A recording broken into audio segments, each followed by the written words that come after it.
I'm going to go full on clickbait on you. Folks, the 49ers are looking for a defensive lineman. Okay. Not what you think. 49ers did bring in a bunch of guys for tryouts on Tuesday, and they're going to sign one of these guys, I would assume, to the practice squad because they cleared room on the practice squad by releasing Jalen Mahoney, the defensive back, who's been around for a couple years now. So, going to talk about the guys they brought in, some of the names you'll find familiar if you follow the 49ers camp exploits, all of the guys for the 90-man roster that they've had in there. Also, they did elevate Travis Gibson from the practice squad for that game Thursday against the Rams. So, I think he remains a possibility. I had a chance to talk to him on Monday when the 49ers had their open locker room. First time I've met him. Interesting guy, and I'm going to write about him. I'm going to try to write a story, NBCSportsBayArea.com, about him on Wednesday morning. So look out for that.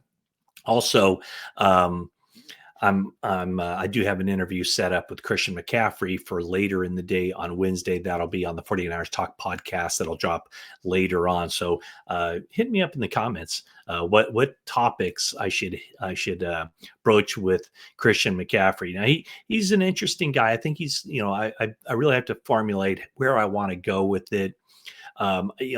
There's certain areas I think are just to make it a worthwhile interview. I'm going to try to go in different directions.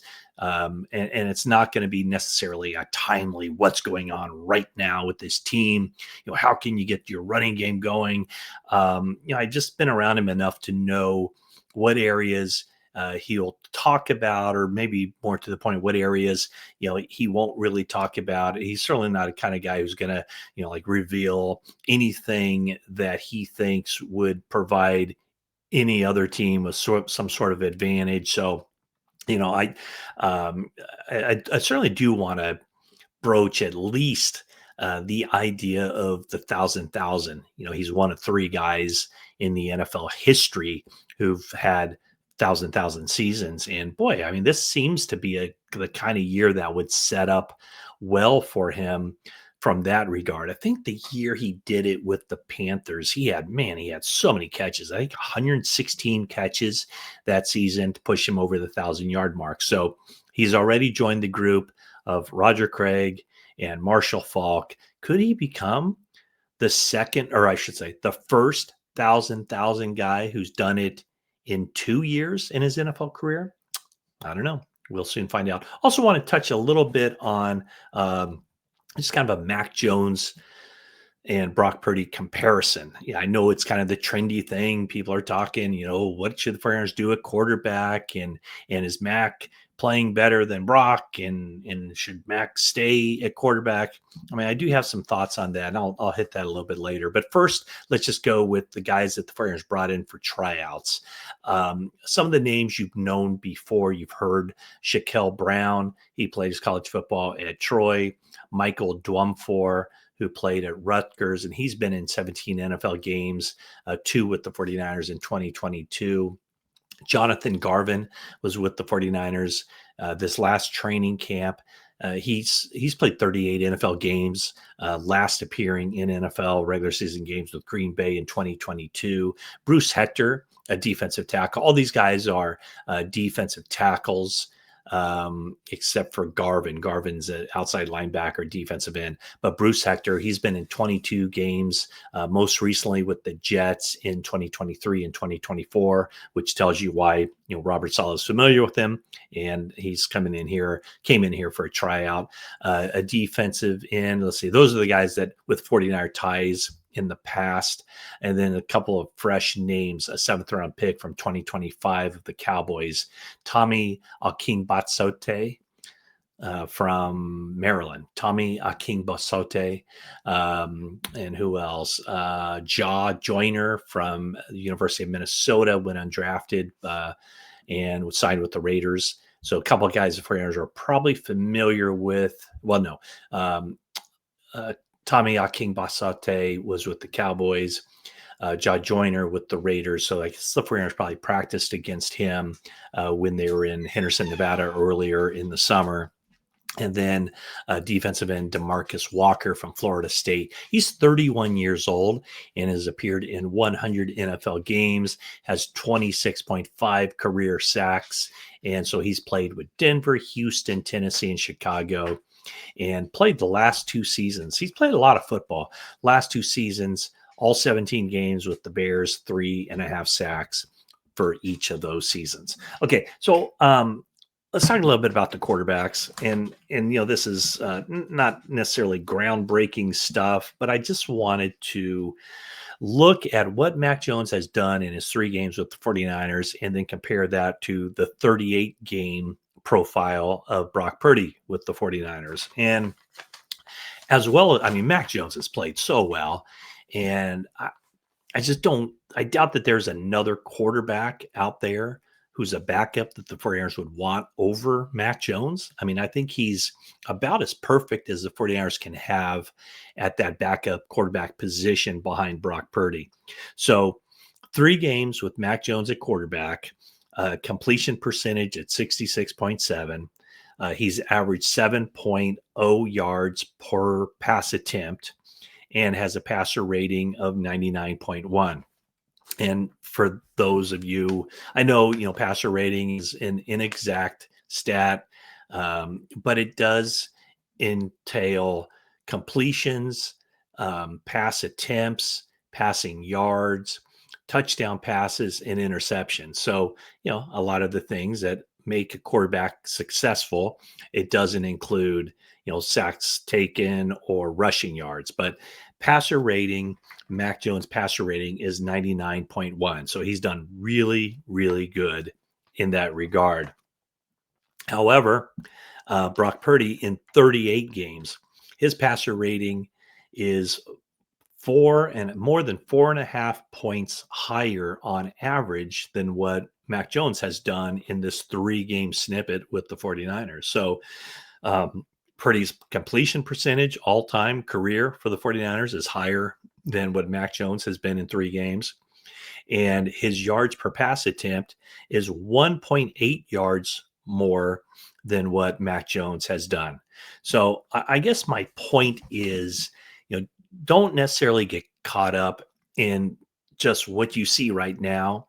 And I think we can all agree that Brock Purdy has not played well when he's been on the field this season, especially that game against the Jaguars where he just wasn't throwing the ball well. And I think that, the turf toe injury certainly had an impact on him. But Brock Purdy averaged out over 38 games.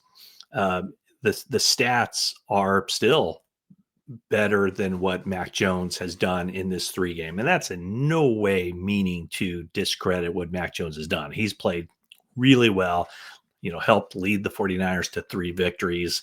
So, but I just want a little bit of perspective here. I think we always get kind of caught up in the moment and what we see right now. The last thing we saw is what kind of takes precedent over anything else. But let's not forget the 38 games that Brock Purdy has played, and that's not even including the playoffs where, including the game where his elbow was torn off against the Eagles. 49ers are 4-2 in postseason games with Brock Purdy at quarterback. So the other thing is QBR. And so what is QBR? I even had to look this up. It's a newish stat. I think it's only been around 14 or 15 years. And so as it's explained, I think ESPN developed this QBR. And I'll just read it straight. It incorporates all of a quarterback's contributions to winning, including how he impacts the game on passes, rushes, turnovers, and penalties. Also, since QBR is built from the play level, it accounts for a team's it's built from a play to play basis, I guess. It accounts for a team's success, level of success or failure on every play to provide the proper context, then allocates credit to the quarterback and his teammates to produce a clearer measure of the quarterback's efficiency. Got all that? Well, you would be surprised, as would I, that QBR for this season, Brock Purdy scores higher than Mac Jones. 78.8 for Purdy this season compared to Jones's 66.9. How is that possible? I have no idea. So whether we just tear that up and throw it away, it's up to you and me. Certainly, that isn't what my eyeballs tell me, but I guess probably the thing would be the generating plays with his legs. That's what Purdy did very well last season, adding that. Well, he also did it very well in the postseason of 2023, helping the 49ers come back from those second half deficits against the Packers and the Lions to win those games. So I guess that's where Brock Purdy has the biggest advantage in the QBR. But my point is, um, you shouldn't allow 3 games to determine or 3 games to override what we've seen from Brock Purdy over 38 games. And, obviously this isn't something that's being talked about inside the building. The 49ers just signed Brock Purdy in the offseason to, a contract that pays him or, scheduled to pay him $265 million over 5 years. So, this is really not a conversation. And Mac Jones, to his credit, after the game in LA, basically, stated in so many words, he is the backup. That's why he's with the 49ers, to be the backup. He is Brock Purdy's backup. He knows that. He's not competing for a job. There's not a job to be competed for. That's why he signed with the 49ers, to give Brock Purdy all the support that a backup quarterback should give the starting quarterback. And so he knows that when Brock Purdy is healthy, it's Brock Purdy's job. Now, to me, the bigger question is, and it's something that you and I cannot answer, it's when is Brock Purdy going to be ready? When is he going to be healthy enough to take over or to reclaim the starting job? And, it's just my guess that it won't be this week against the Tampa Bay Buccaneers. And based on the injury that he sustained week 1, he set out weeks 2 and 3, and then back out there week 4 against Jacksonville. He didn't seem ready, and the other question is, well, why was he out there playing? He was determined to be healthy by the team's medical staff, the training staff, and everything else. And at that point, he was certainly deemed to be more healthy than Mac Jones, who was struggling with a knee injury, a left knee injury. And remember now, on that Friday before that game, Mac Jones was listed as questionable, and Brock Purdy wasn't even listed on the injury report. So, I guess until you're pushed to that brink of playing in an NFL game where you're running full speed, you're having grown men tackle you, you can't really determine, I guess, the level of readiness to play in an NFL game. And Brock Purdy came out of the game sore. Mac Jones, at least on that Saturday, 49ers decided, okay, he'll be ready to go because they did not elevate Adrian Martinez from the practice squad at that point. So on the Saturday before the game, the day before the game, they knew that Mac Jones would at least be healthy enough to serve as the number 2. Now, the 49ers have they promoted Adrian Martinez, the third quarterback who had been on the practice squad. They promoted him to the 53-man roster. So now they don't have to play that game anymore of, bumping a guy up on Saturday and making that decision, a full day ahead of kickoff. Now they can have 3 quarterbacks on the 53. They can suit up 3 quarterbacks. The third one would be an emergency guy. But I think we'll know a lot more about Brock Purdy and where he stands on Wednesday. But, as of this moment, I don't know that there is any thought given toward, well, I'm sure there is thought given, but it doesn't sound at this point like the 49ers are thinking that this is going to be an injury that keeps Brock Purdy out for the next 4 weeks.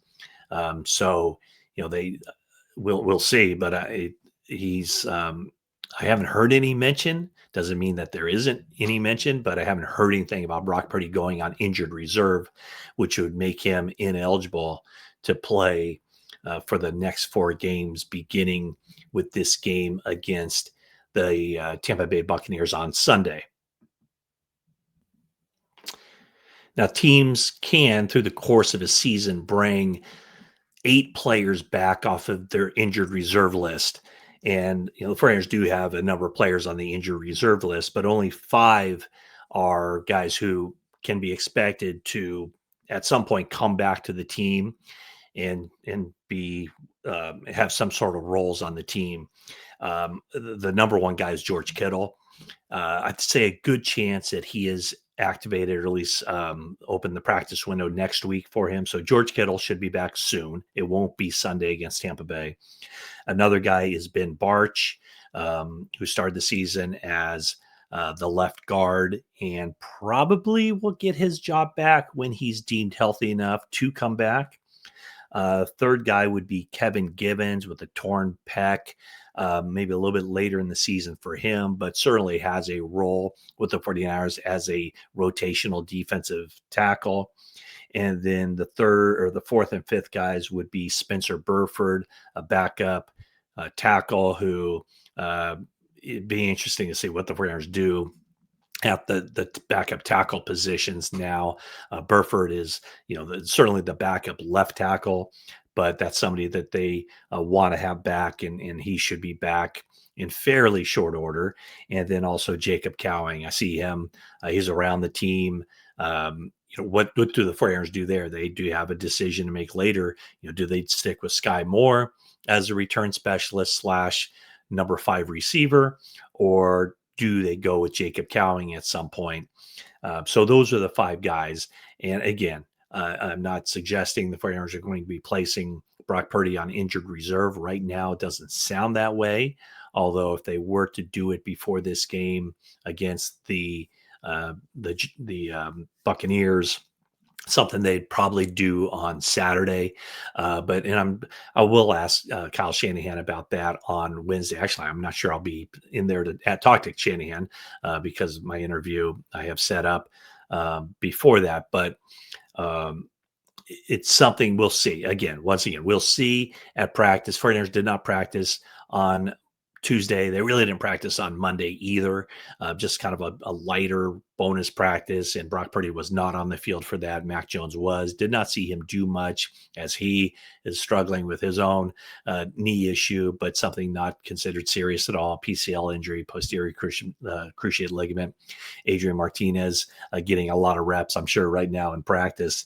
But the 49ers will be back out at practice Wednesday, Thursday, Friday. Then they'll head to Tampa Bay. But we'll get a little bit more of an indication of where these guys are with the health, practicing or not being able to practice ahead of this game against the Buccaneers. So that's the quick update on a Tuesday as the 49ers bring in some defensive linemen to look to add more depth along that line with so many injuries that they've been dealing with, including coming out of that game Thursday against the Rams. So thanks for watching this video, and that is it for now.